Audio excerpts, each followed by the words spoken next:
Floating in the void of deep space may look peaceful, but inside an interplanetary spacecraft, the human body actively attacks itself. During a multi-year transit, astronauts endure up to 40% muscle wasting, while their skeletons slowly dissolve into their bloodstream. The baseline environment is relentlessly hostile. Outside the protective shield of Earth's magnetosphere, high-energy solar particles and galactic cosmic rays constantly tear through human tissue, fracturing cellular DNA. Inside the ship, microgravity wreaks immediate havoc on soft tissues. Without gravity pulling blood downward, fluids pool in the upper body. This leaves the legs weak and shriveled, a medical condition officially nicknamed chicken leg syndrome, while pressure builds behind the eyes, degrading visual acuity by up to 15%.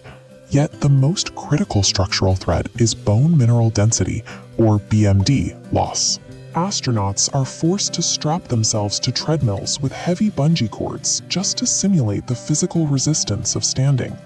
But even hours of aggressive daily exercise cannot stop their bones from weakening. Early estimates relied on a linear model, predicting a continuous downward trajectory towards zero.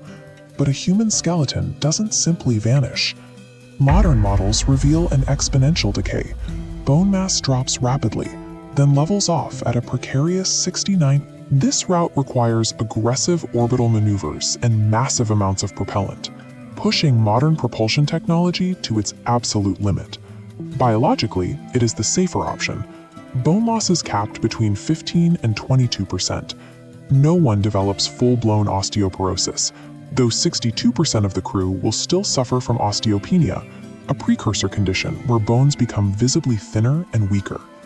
The alternative is a conjunction class trajectory, lasting between 1,000 and 1,200 days.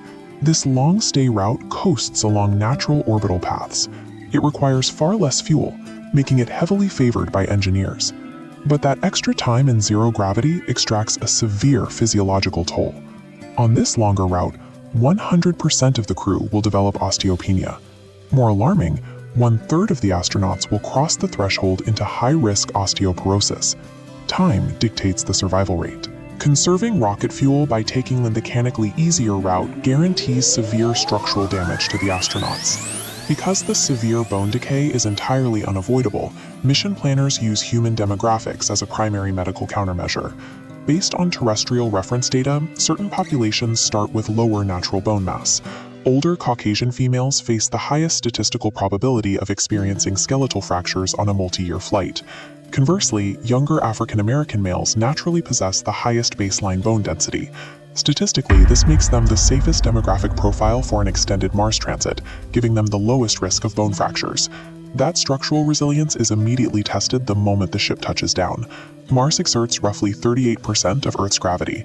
After months of floating in weightlessness, that sudden return of gravity acts as a massive mechanical shock to a weakened skeleton. Surviving the heavy vibrations of the landing sequence is only the first hurdle. Simply donning a heavy pressurized surface suit and attempting to walk after months of disuse carries a severe risk of snapping a femur or fracturing a spine. The criteria for Mars crew selection extends to the cellular level. Planners must use demographic math to ensure that the mission doesn't end with a shattered human framework upon landing. Once the crew survives the landing, there is no resupply ship coming.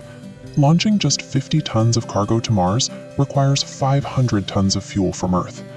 To survive, the crew has to live off the local landscape. They will rely on a strategy called in situ resource utilization, harvesting local materials to survive. Because of this, mapping subsurface water ice determines the exact coordinates of the landing zones. This diagram shows a cross-section of a Martian surface habitat. Burying the living quarters under 3 meters of frozen water ice provides a barrier dense enough to absorb and deflect incoming cosmic rays, keeping the crew safe below.